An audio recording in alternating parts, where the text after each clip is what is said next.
Hey, what's up guys, my name is Severman, and in today's video I will be showing you guys how to make your own progressive house lead from scratch. In this video I will be using Serum. You can also use Spire, One. You can also use Vibrato, which is a free plugin, but I'll be using Serum because I would say it's the go-to standard sound design plugin. So let's get straight into the video. So I'm by no means a sound design expert. I must have really just know the basics, but that's enough to make your own progressive house lead. So when you're working with a synth, there's always an oscillator that produces a wave. And for progressive house leads, usually you want to stick to a saw wave. A saw wave generally tends to have a nice and rich sound, so that's the standard init preset that comes up when you open up Serum.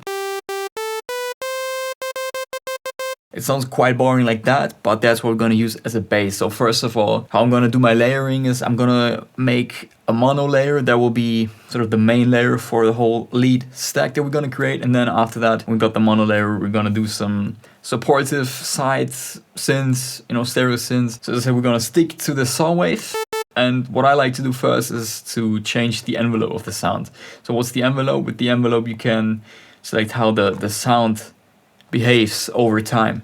So let's say when you trigger a note, you're triggering a note, but the note itself doesn't mean how the synth is going to play the note. So if you bring everything down, it's not going to play, or it's not going to make a sound. So, well, now what we're going to do is we're going to bring up the decay again.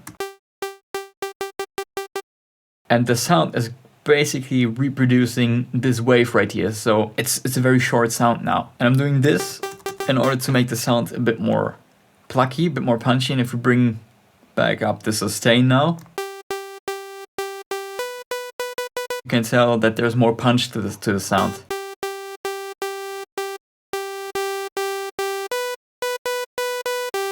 I like that.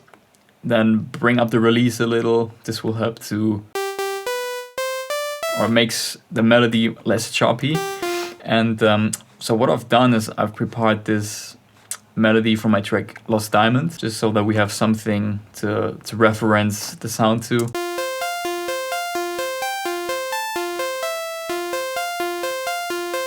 That's what it's currently sounding like. Already getting there, but it still sounds very basic. So now what I like to do is I like to add some type of vibrato to my leads, and this usually helps to add more character, makes it more interesting. So in Serum, what you can do is you can go to the matrix section, and then you have source, and then here you can do LFO1, and the LFO1 section is down here. It's this little window, this waveform. And now we want to link this LFO section to the pitch or to the phase or synth. So we go to destination and then go oscillator A, and then select, for example, you can do phase. Nothing happening now. You gotta increase the amount. And now you hear this. Sounds quite weird at the minute. What I would suggest is changing the rate. I usually use 1/16. Now we got this sound. Maybe a little less intense. I'll probably also select this like that.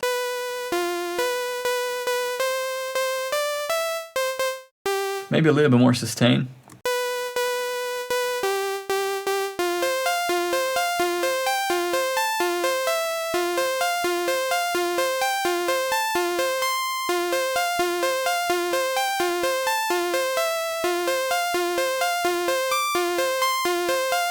Already sounding very cool. That's the synth that I'll be using as the mono lead, the main lead. And now I want to create a second lead, more classic super saw type lead that will add more energy to this one. Now what we can do is we can increase the unison, maybe go with 8 or something. Maybe play around with the detune. I'm gonna leave the phase like that, but maybe the blend.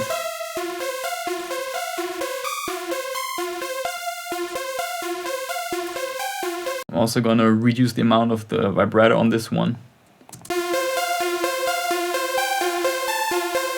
And then I'm gonna clone this one once again, and I'm gonna add a higher octave now. Set this to 1. It's very high, but this is gonna work really well just in the background. Maybe go with the unison of 16, lower the volume.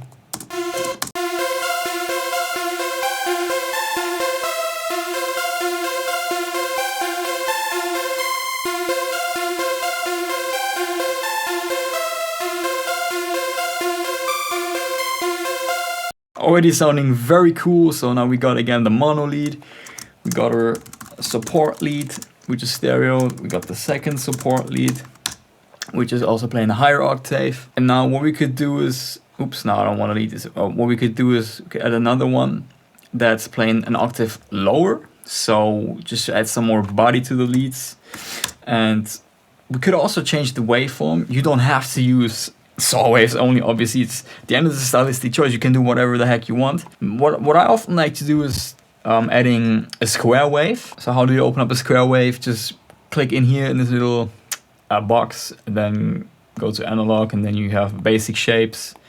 So you got your sine wave, the saw wave, square waves. These are like the basic shapes, triangle, that type of stuff. And when you adjust this knob, it's gonna change the wave. So this would be a square wave, which sounds like that. I think I'm gonna make this one maybe mono-ish, we'll see, without detune. We could try to make this one a bit more plucky.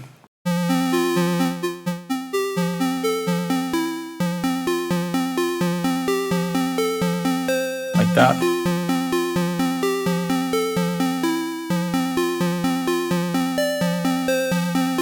And what else you can do is, in order to spice up the sound, you can add a filter modulation. Let's try that as well. So we got the filter section here. And now what you want to do is you want to modulate the cutoff, because it's just going to be stuck at one level and it's not going to sound cool. So what you can do here is right click on the cutoff and then go to mod source, and then you could link this one to the second envelope. And now you can play around with the second envelope. So turn everything down. Now usually what works well here is increasing the decay.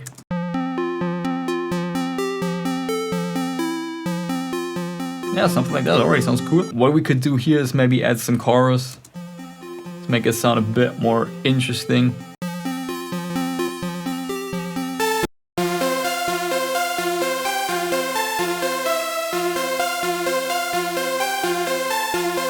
Alright, so we got our 4 synths, and something that I always recommend to do is to layer your synth layers with some real organic instruments in order to make your sound less digital. What works well, where you could try adding a piano, a guitar, or some strings. So let's go ahead and do that. I'm gonna use maybe Nexus to add like a nice piano here, the classic Bell & Grand piano.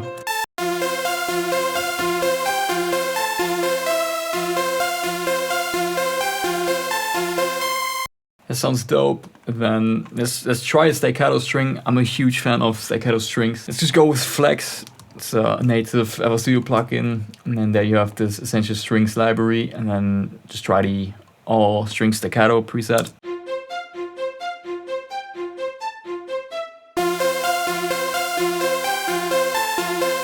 Sounding super dope in my opinion. Now we haven't even added any processing yet, so let me do that as well. Right, so we just got some basic EQ in, low and high cut, you know, to make sure there's no low rumble or anything. Then just some, you know, fine EQing. I thought there was too much like body in here, boosting the highs a little bit. Then a stereo enhancer to just widen them up a little more. Then the Transpire, you've probably seen me use this in a lot of videos. This makes the leads a bit more punchy, helps me cut through the mix at the end when you're mixing the song. Some basic reverb here with the P controller to duck them down when the leads are playing, and some OTT just for some compression. And now we got this.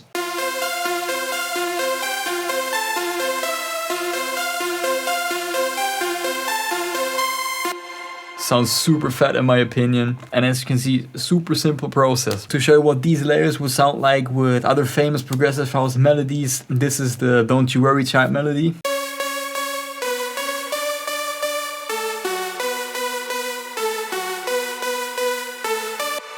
Or this one is the Mistaken melody, Martin Garrix, Madison Sadko.